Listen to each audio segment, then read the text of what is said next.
Hello everyone, welcome to AWS Data Engineering Training classes.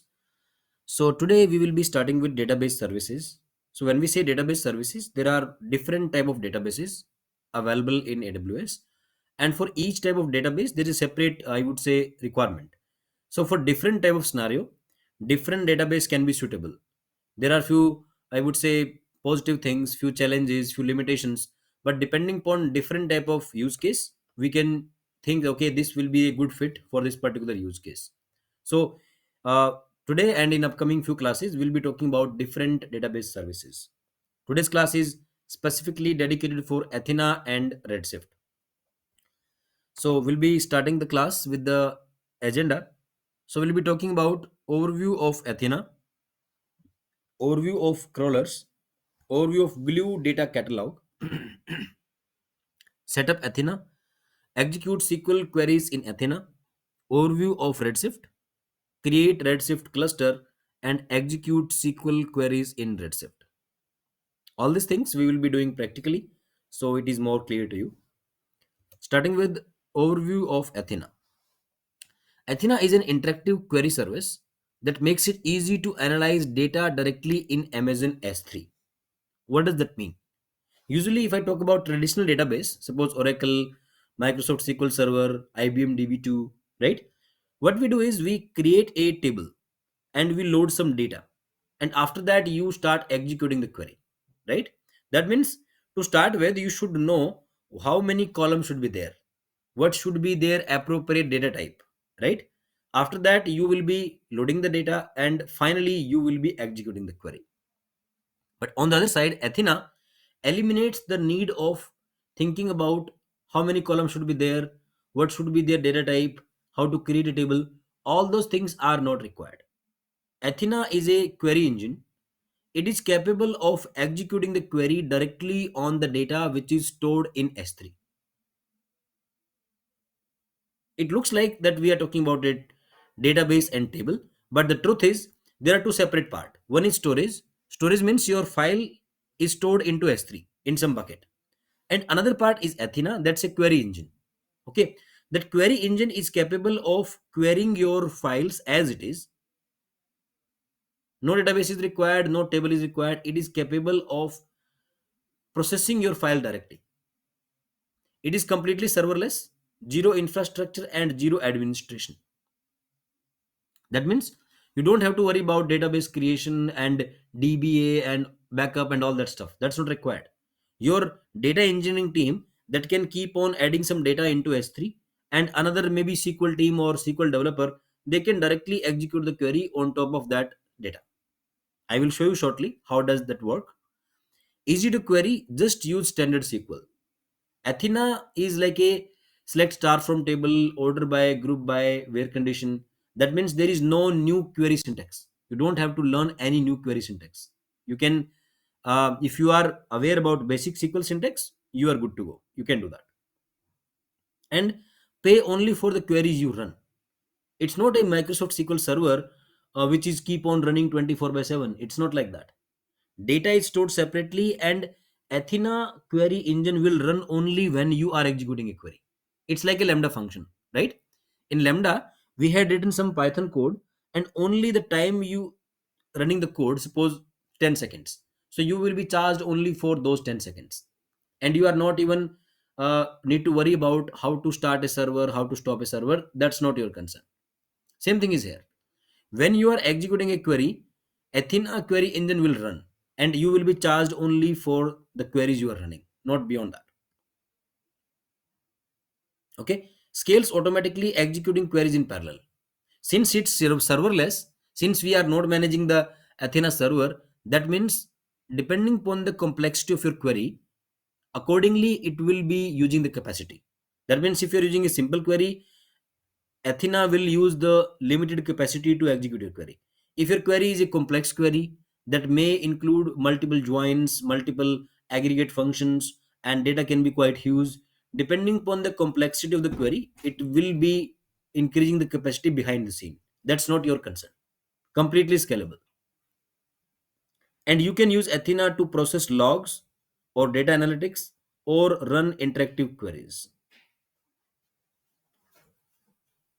One small thing which need to understand here is that it's only for data analytics, only for reading the data. If you remember, I explained when we were copying the data into S3 that you can only copy the data into S3. You can modify the data. I mean, you cannot modify the data. You can only upload the file or download the file. If you want to make any change to the data, that means you have to make that change on your local system, and then you can upload the file again into S3. But once the file is uploaded into S3, there is no way you can edit the data.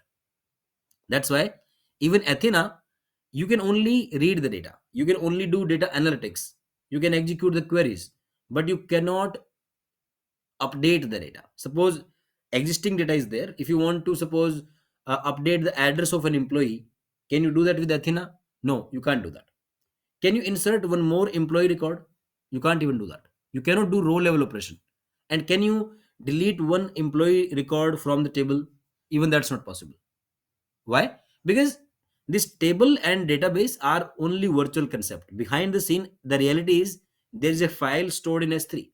And if a file is stored in S3, you cannot modify any row, you cannot add a new row, you cannot delete an existing row. That's not possible at all. Yes, you can delete the entire file. That's possible. If the file is uploaded into S3 and if you want to delete the complete file, you can do that. But you cannot open the file and cannot do a row level operation. That's not possible. So the conclusion is Athena is not a replacement for Microsoft SQL Server or IBM DB2 and all. It's not a replacement because those databases are having full capability. You can insert the record, you can delete the record, you can update the existing record, and everything you can do. But Athena is only and only for reading, only and only for data analytics. Okay, so this is just an overview. Once we will do it practically, it will be more clear. But before we start that, I would like to pause here. In case you're having any doubt, you can ask me. Okay, so since you mentioned I'm more like only a SQL person, so I'm trying to understand. So this is more like a data warehouse stuff is what you store Yeah. in here, where you Yes, don't make yes. any modification, just only pure read only. Yeah. Okay. So the benefit is because usually in database we have to think about data types, how many columns, creating the table. That's not required.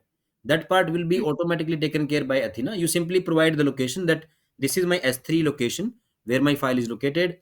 It will automatically create a table like structure for you, and then you should be able to execute the query on top of that. okay. So So ultimately, who yeah, mhm. yeah, go ahead. So who really use this one a lot? Like what industry actually uses a lot?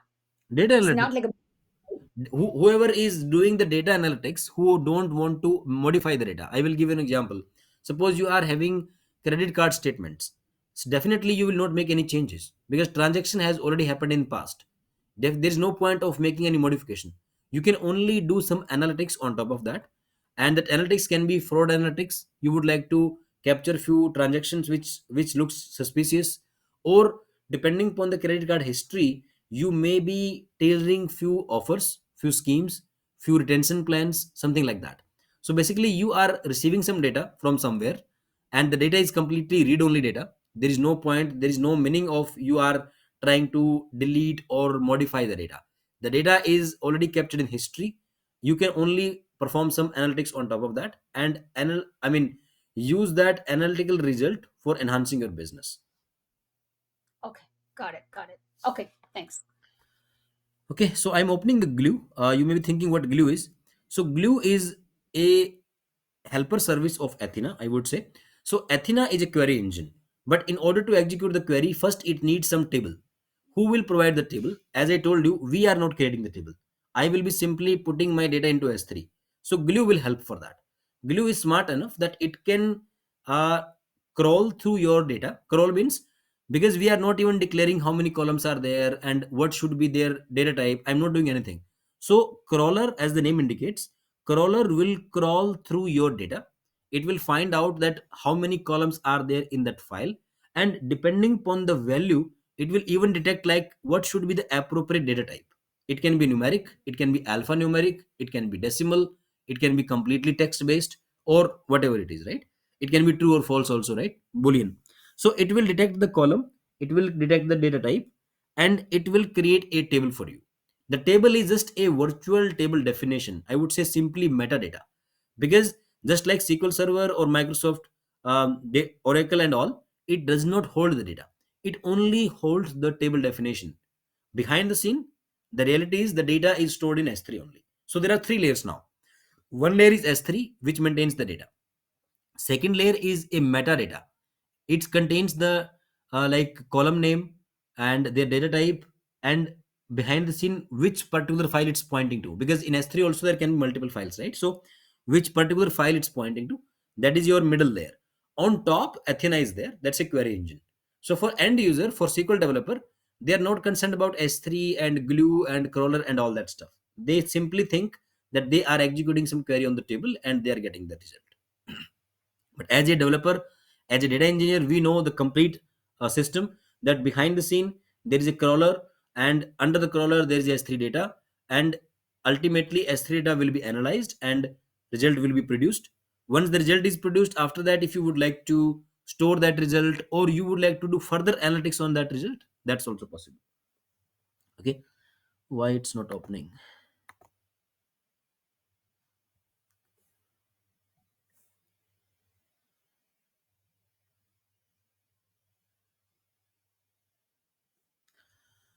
Okay, give me a moment. I may need to change my network. I think AWS is not opening. Just give me a moment.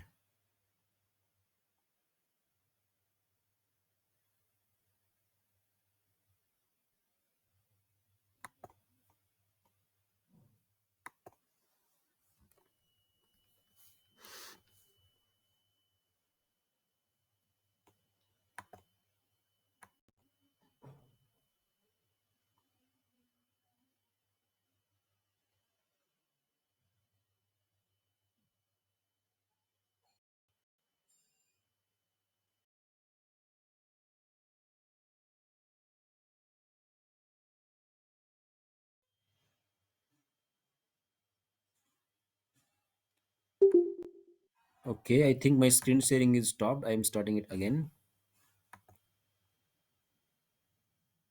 Are you able to see the screen, Geeta? Yes, I can see it. Yeah. Okay, perfect. Okay, so I have opened the glue and it seems like they have changed the UI. I have never seen this type. Let me refresh it.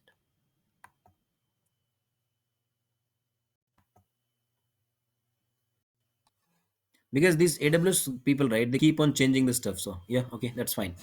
So, this is AWS console. You can see many options, but you don't have to worry about all that stuff.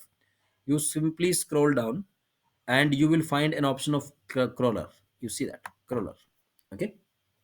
So as I was explaining, crawler will crawl through your data and it will create the tables for you. And after that, we will execute the query. So we will start with creating a new crawler. There will be many steps involved. I will explain about each and everything. First of all, crawler name. I would say my first crawler Neeraj.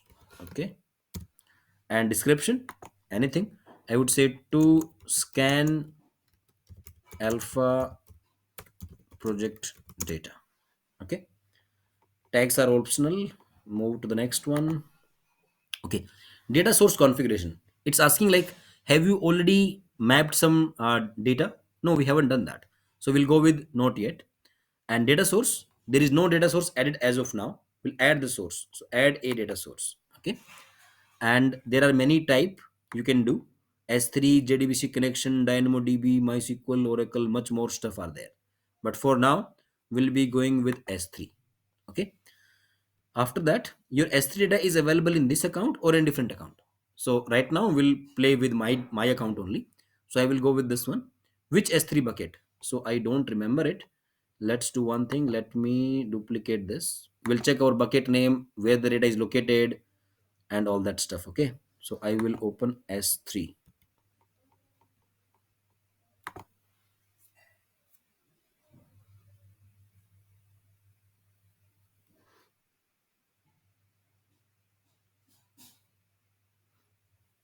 My first S3 bucket nearest and static website. So we'll go with the first one. Okay. We'll go with this. And is there any file available? Sample employee data.csv. Okay, so either you can directly play with the file, but sometime you may get multiple files. Suppose every day you are getting a new file. In that case, you should always create a folder. So let's do one thing to make it more more meaningful. I am creating a folder, and in the folder let's put some name. I would say input data. Okay, create the folder. Inside input data I will create one more folder, and I will tell you why. So I will create one more folder with the name employee, because all employee related data I would like to keep into single folder. There can be multiple files. Suppose every day I am getting one day of data. Tomorrow morning I will again get some new data, right? So I would like to create a folder specific to something. So I will create one more folder, and you can give some name. I would say employee. Okay, and that's all. Create folder. Now inside this folder, I can put the file, or I can move it. The file was already available, right? I can move the file. So I will go back to my bucket and sample employee data.csv. I will move from here to that employee folder. Select this, okay, and action and move. So moving to the bucket, let's browse. So the same bucket and input data folder employee. Okay, and choose destination, move. Okay, so this employee data, sample data, I have already shared with you in our previous classes. You can use the same. So now the current situation is that I have a folder with the name uh, employee. Okay, input data inside that employee, and that employee folder contains my actual data. So in the crawler I need to provide that path. I'm coming back to the first tab. Let's choose the bucket.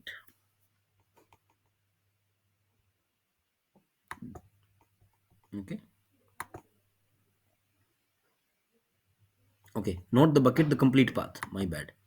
So we'll go to bucket, and then we'll go to employee input data and employee and choose. Okay, perfect. So in the crawler I'm telling that this is the particular path which has to be scanned.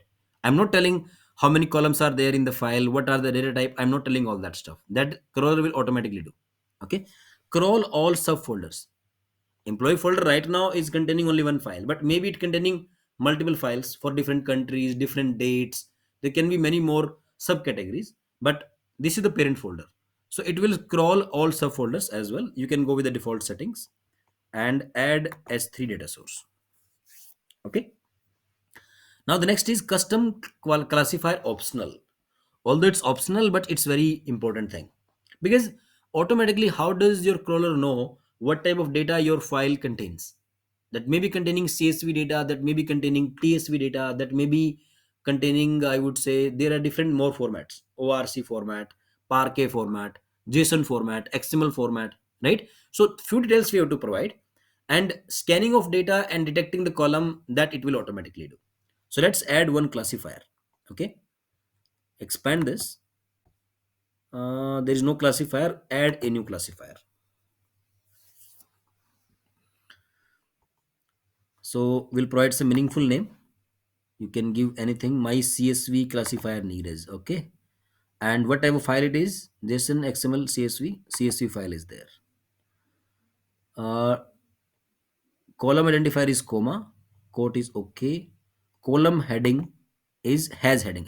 Your file may have header or may not have, right? So you have to tell. So in my case, my file contains the header. The first line contains the column names. So I am specifying here that my data has heading, or you can say header. I am selecting that, and that's all.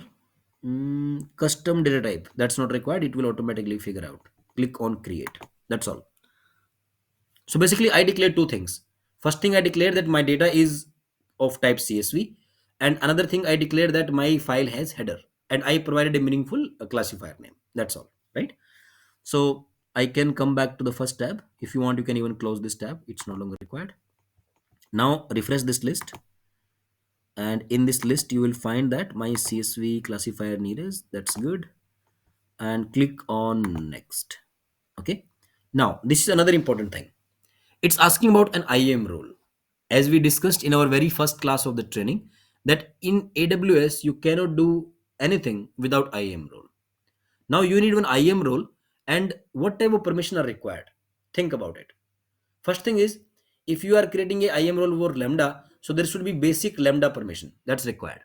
Similarly, if you are creating a IAM role for Athena, so basic Athena permission should be there. On top of that, it should have S3 permission. Because if it does not have S3 permission, it won't be able to read the data from S3, and in that case, it will not work. It will not be able to create the table for you. So two type of permission is definitely required. So what we can do is, we will create a new IAM role because we don't have any IAM role for now. You see that in the list there is nothing. So create